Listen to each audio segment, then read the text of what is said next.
فیض رمضان، فیض رمضان،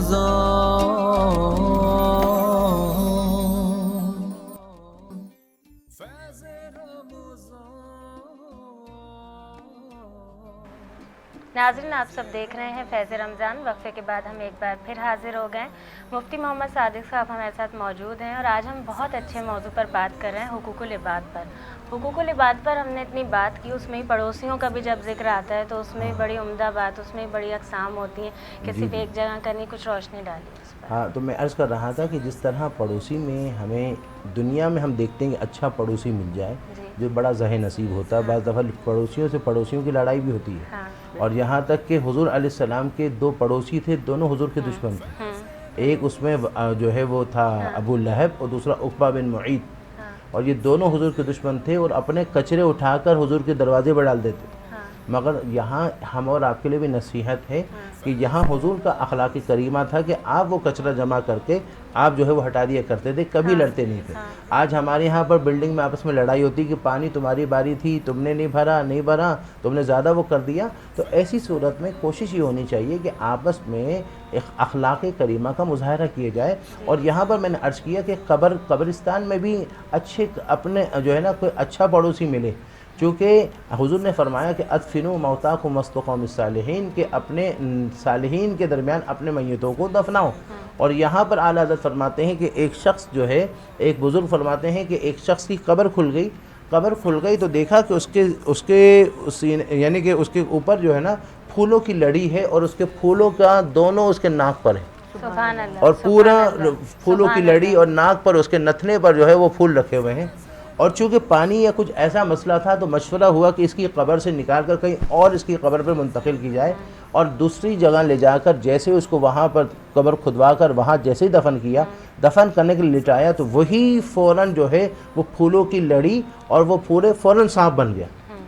سب حیرت میں آ گئے کہ یہ معاملہ کیا ہے فوراً۔ تو اس وقت کوئی بزرگ تھے ان کے بارگاہ میں، انہوں نے کہا کہ وجہ یہ ہے یہ خود گناہ گار تھا، اور گناہوں کی وجہ سے یہ پھول نہیں تھے جو اس کی قبر میں جو تھی، وہ اس کے لیے سانپ تھے، مگر چونکہ وہ اللہ کے پیارے کے قبر کے قریب میں تھا تو اس صالحین کے قبر کی جو رحمت کی برسات تھی اس کی برکت سے وہ عذاب کو اللہ نے رحمت میں تبدیل کر دیا تھا۔ اب وہاں سے یہ دور ہو گیا، جب دور ہوا تو اصل اس کی عذاب کی نوعیت واپس آ گئی، تو کہا کیا کریں کہ وہیں لے جاؤ، اور اسی قبر کو ترتیب دینے کے بعد جب وہاں پر پھر اب بڑے سنبھل کر وہ سانپ بھی اس کے ساتھ ساتھ سنبھل کے لے جا کر جیسے ہی رکھا تو وہ پھول کے حال میں تبدیل ہو گیا۔ تو پتہ یہ چلا کہ صالحین کے قریب میں دفن ہونے کی بڑی سعادت اور بشارت اور اس کے لیے ایک باعث بخشش بننے کا ذریعہ۔ اسی طرح مولانا قاسم نانوتوی سے کسی نے پوچھا کہ حضرت صالحین کے قبر میں قریب میں دفن ہونے کا کیا فائدہ؟ تو آپ اس دور میں نہ ایسی تھی، نہ کوئی ویسی تھی، نہ کیسی جیسی تھی، کچھ بھی نہیں تھے، نہ کوئی پنکھا تھا، نہ فین تھا، کچھ بھی نہیں، بلکہ ہاتھوں سے پنکھا کیا جاتا تھا۔ ایک شخص آپ کو پنکھا کر رہا تھا، کچھ عقیدت مند بیٹھے، تو ان عقیدت مندوں میں سے ایک نے سوال کیا کہ صالحین کے قریب میں دفن ہونے کا کیا فائدہ؟ تو آپ نے جواب میں وہ پنکھا کرنے والے کی طرف اشارہ کرتے کہا کہ یہ فائدہ۔ تو کہا کہ حضرت کیا مقصد؟ کہا کہ یہ پنکھا تم کو کر رہا ہے، ہوا تم کو دے رہا ہے۔ کہا نہیں، تمہیں آ رہی کہنے جی، کہنے لگا یہی فائدہ ہے کہ اللہ کی رحمتیں اس ولی کے قبر پر آتی ہیں، مگر ارد گرد والے بھی اس سے فائدہ اٹھاتے ہیں۔ تو اس لیے یہ دنیا میں بھی اچھے پڑوسی ہونا چاہیے، وہاں پر بھی۔ اور حضور نے یہاں تک فرمایا، پوچھا حضور نے، بہت مشہور حدیث ہے کہ عورت ہے، نمازیں بہت پڑھتی ہے، راتوں کو بڑی عبادت کرتی ہے، مگر یہ ہے کہ پڑوسیوں کو تنگ کرتی ہے۔ پڑوسیوں تو حضور نے فرمایا وہ جہنم میں، اور فرمایا کہ اپنے جو ہے وہ سالن میں شوربہ بڑھا دو اور وہ پڑوسیوں میں دیا جائے۔ تو آج ہمارے یہاں پر جو افطاری بنتی ہے، یہ ہم اور آپ کے لیے بھی ایک سبق ہے۔ ہمارے یہاں پر مرغن غذائیں بن رہی ہیں، کوئی سموسے، پکوڑے، دیگر چیزیں بن رہی ہیں، مگر ہمارے پڑوس میں کوئی بچہ یتیم بھی تو ہوگا جو یہ سوچ رہا ہوگا میرا باپ بھی ہوتا تو میرے لیے بھی لے کر آتا۔ آج مہنگائی کے دور میں جس کا باپ ہے وہ پورا نہیں کر پا رہا ہے تو یتیم کا کیسے پورا ہوگا؟ تو تو ایسے موقع پر ہم مسلمانوں کو چاہیے کہ ہم اتنا سوشل میڈیا میں تو کر رہے ہیں، اچھی باتیں کر رہے ہیں، اچھی بات ہے، مگر اپنے پڑوس میں معلوم کریں کس گھر میں یتیم ہے، بیوہ ہے، ایسے مجبور لوگ ہیں، ان کے یہاں پہنچائیں۔ ہو سکتا ہے کہ وہ سفید پوش کسی کے سامنے اپنے آپ کو ظاہر نہیں کرتے، مگر ان کے گھر میں فاقہ ہو رہا ہوگا، تو وہاں لے جا کر خوشی خوشی میں دیں، اللہ آپ کے دسترخوان میں اضافہ فرما دے۔ اچھا، ایک بڑا اہم سوال ہے، کیونکہ جب پڑوس کی بات ہو رہی ہے، ہم کیوں نہ اپنے جو موجودہ حالات ہیں اس کے اوپر بھی نظر ڈالتے ہوئے آپ سے اس میں کوئی رائے اور قرآن اور احادیث کی روشنی کے اندر کہ آپ اس میں بتائیں، رہنمائی فرمائیں کہ جب پڑوسیوں کی بات ہوتی ہے، اکثر ہم یہ دیکھتے ہیں، الماس بھی بیٹھی ہیں، یہ بھی اس بات سے ایگری کریں گی، جو حالات ہو جاتے ہیں کبھی شہر کراچی میں یا اور جگہ، تو وہاں پر لوگ اب ڈسٹینس رکھنے لگے ہیں۔ بہت سارے لوگ ہیں، جب کوئی بھی جاتا ہے تو اس کے بعد وہ اتنا واسطہ نہیں رکھتے۔ اس کے لیے کیا حکم ہے کہ آپ کو اگر کوئی پڑوسی آپ نے کچھ بھیجا بھی ہے، وہ واپس کر دی گئی ہے پلیٹ، تو آپ دوبارہ اس سے کتنی بار رابطہ کریں جب تک نہ آئے؟ جس طرح مہمان کے لیے ہے، اسلام میں بہت سارے راستے ہیں نا، اس کے لیے کیا آسانی فرمائیں؟ دیکھیں، ایک بات یہ ہے کہ آپ حضور علیہ السلام فرماتے ہیں کہ سل من قطعک واعف عمن ظلمک واحسن الی ما اساء الیک، کہ بھئی حضور نے کہا جو تم سے توڑے تم اس سے جوڑو۔ آج اگر ہم زندگی میں یہ صرف حدیث کو اپنا لینا تو ہماری زندگی بہت اچھی ہو جائے گی۔ ہمارے یہاں کوئی جوڑتا ہے، ہم اس سے بھی توڑتے ہیں، جبکہ حضور نے کہا جو تم سے توڑے تم جوڑو، اور فرمایا کہ جو تمہارے ساتھ ظلم کرے تم اس کے ساتھ معاف کر دو۔ ہم تو ایسے ظالم ہیں کہ ہم تو ہمیشہ، ہم ساس ہے تو بہو پر ظلم، بہو ہے تو نند پر ظلم، نند ہے تو ماں کی کان بھر کا ظلم۔ تو حضور نے کہا کہ جو تم پر ظلم کرے وہ معاف کر دو، اور فرمایا جو تمہارے ساتھ برائی کرے اس کے ساتھ اچھائی کرو۔ اب یہاں پر میں خلاصہ کلام یہ عرض کروں گا کہ آپ اپنے پڑوسیوں میں اندازہ کریں کہ کون سا پڑوسی کیسا ہے۔ اگر آپ کو معلوم ہے کہ وہ پڑوسی اچھا نہیں ہے تو آپ اس کے ساتھ اچھا ہونے کی کوشش کریں کہ جو تم سے توڑے تم جوڑو۔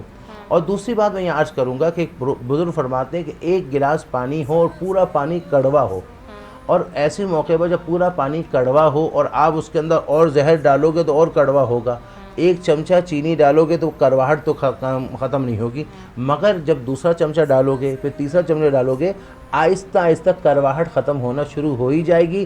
ایک وقت وہ آئے گا کہ اس کا پورا پانی کی کڑواہٹ ختم اور مٹھاس آ جائے گی۔ اس کا طریقہ یہ ہے کہ وہ جیسا بھی ری ایکشن دے، وہ کبھی کچھ بول دیں، کبھی کچرا ڈال دیں، آپ حسن اخلاق کا، حضور کے سامنے بھی پڑوسی ڈالتے تھے، حضور نے لڑائی نہیں کی، حضور نے لڑائی نہیں کی، اپنی ذات کے لیے نہیں کی، اسلام کی بقا کی بات آئی تو تلوار اٹھائی۔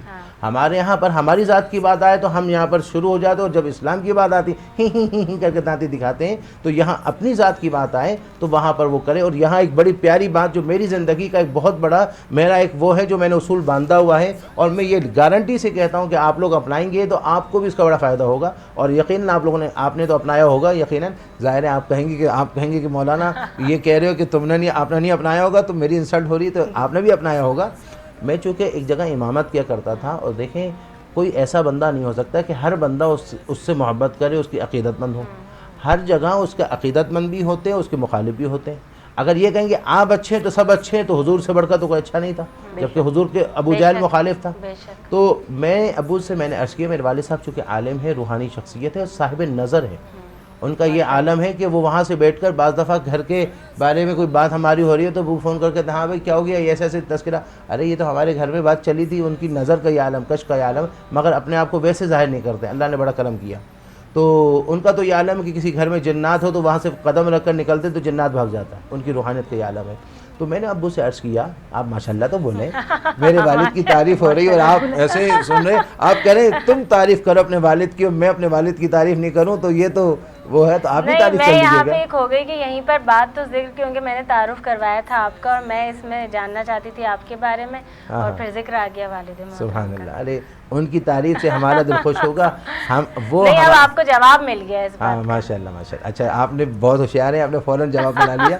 نہیں بنا نہیں لیا، جو حقائق ہے وہ سامنے لے تو کر جو جواب تھا وہ آپ نے جو بھی جواب ہوتا ہے وہ بندہ اس کو بناتا ہے اور پھر پیش کرتا ہے، نہیں تو ضرورت نہیں پڑتی بہت ہاں ساری ماشاءاللہ، تو اس کا بھی ایک جواب ہے۔ اچھا میں عرض کیا ابو کہ کچھ لوگ ہیں جو سامنے آتے بڑی محبت سے ملتے، پیچھے برائی کرتے ہیں۔ میرے سامنے 3 آپشن ہیں۔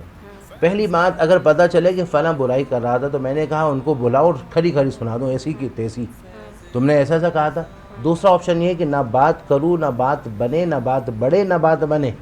تیسرا آپشن یہ ہے کہ وہ جیسا بھی بولتا رہے، وہ کیسی بھی سازش کرے میں اخلاق محبت سے ملتا رہوں, کبھی نہ سامنے اس کے خلاف سازش کروں نہ پیچھے کچھ ریئیکشن دوں.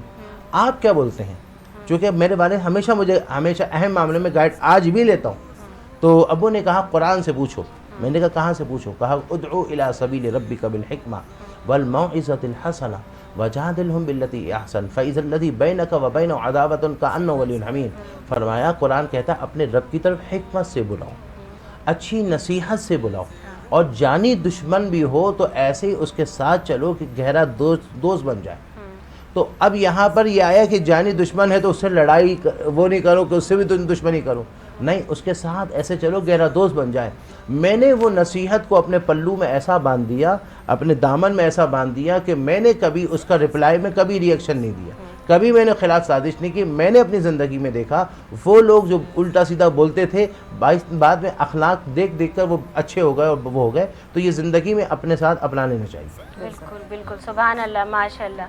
ناظرین آپ سب دیکھ رہے ہیں فیض رمضان. ابھی حاضر ہوتے ہیں وقفے کے بعد, اس کے ساتھ ساتھ مولانا صاحب آپ کا بہت شکریہ ادا کرنا چاہتے ہیں. ماشاء اللہ.